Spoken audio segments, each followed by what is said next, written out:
3 is entitled Leadership at the Movies, Leadership Styles. Through the use of media, all kinds of it this week, you are going to have the opportunity to gain a broader perspective into all the ways and all the opportunities and possibilities of how to lead.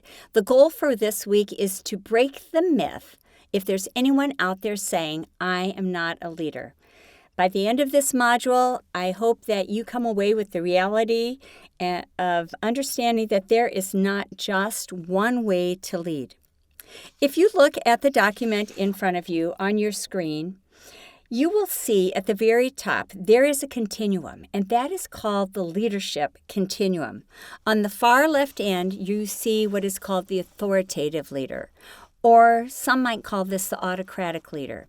This is the leader who tells people what to do. They are the persuaders. They take control of a situation. And there are points in time that we need this kind of leader. We need the leader. This might be a time of emergency or a time of crisis where we need to have this leader just tell us what to do because we don't know what to do. Or we might have a short time frame to move in. So that's when the authoritative leader is a really good style of leadership, but it's not the only way to lead.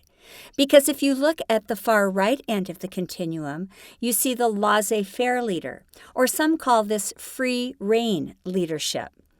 And basically, this is the leader that those of us on the outside of the team, the organization, the relationship, don't even possibly know who the leader is because they are behind the scenes. They have given all freedom and empowered their followers to lead in whatever way they need to do or participate in whatever way they need to do.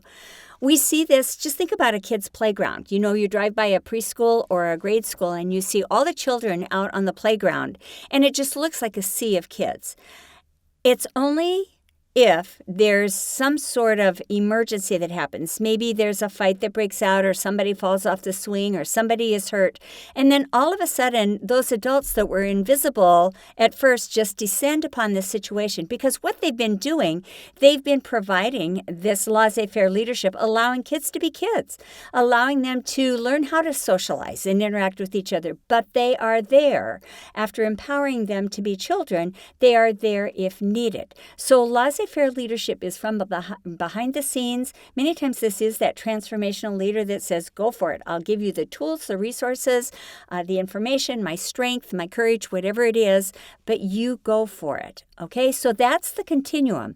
But then you look in the middle and we have what's called the shared leader. Some call this the participative leader. And the shared leader, the interesting thing about them is this is the person who knows the opportunity, but before any decisions are made, they talk about it with their team. Pull everybody together and say, hey, you guys, we've had this opportunity. What do you think? I just put all the conversation on the table and let's see where we're headed on this. But then the shared leader may have 3 different ways that they interact with this. One would be as the consultant shared leader, where once they grab all the information and they interact and they listen carefully, ultimately, they make the final decision, but they're not making that decision blindly. It's not like the authoritative leader who just makes the decision. The shared leader, after listening to everybody and getting all the input, then makes that decision. So that's the consultant shared leader. We also have the consensus shared leader who does the same thing, put everything out there, but then basically says, after all the discussion has happened, says to the team, and we're not going anywhere until we come to a consensus here of what our next steps will be. Now, if you have a team of 1, 2, or 3, that might be a good option. But if you have larger teams, that may become more difficult to come to that consensus. And that's where the third style of shared leadership comes in, and that's the democratic shared leader. And basically, it's the same scenario. There's time and opportunity for everybody to interact and interface and throw out their opinions, but then there is a vote. And whatever happens with the vote, the majority, the quorum, whatever's decided upon there, then that is the one voice for the whole team. There aren't any hallway conversations, sidebar conversations. There's one voice that expresses the outcome for the whole team. So that's the leadership continuum. And as you think about it, at this point, just say, what is your preferred style? When you lead, where are you on that continuum? Are you more of an authoritative leader? Are you that laissez-faire leader? Or are you more of a shared leader? And who are you following right now? What kind of a leader are you following from that continuum? And then a sub-question for that one would be, and do you like that kind of leadership? Or what might be more beneficial to you?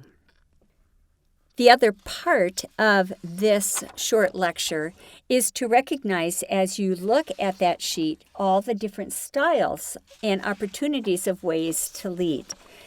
Again, hopefully this breaks the myth that there's not just one way to lead, and you can find yourself in all of this. In your assignment for this week and in the resources that are given to you this week, you will be listening to two short podcasts by Craig Groeschel, who has the Craig Groeschel Leadership Podcast, and I learned so much from him as well. But I want you to watch both of these podcasts on the 6 styles of leadership and choose for yourself which one best describes you, understanding that all styles are transferable and we can change and we can choose the style of leadership that we choose, recognizing that there are consequences from each one of these styles with intended or intentional outcomes as well. So enjoy learning about the 6 styles: the unpredictable, the domineering, the secretive, the passive, the healthy, and the empowering leader. I trust that after you listen to those and hear about the 6 styles, that this will bring the leadership continuum to life for you. Answering questions, where am I leading? Remembering that leadership is influence. What is my style? What did I identify? And is there a style that is most appropriate for me to lead from and or for my leader to lead from? And then ask the question, is this the style I like to follow? You will use all this information for your assignment because this week you have this incredible opportunity to consider.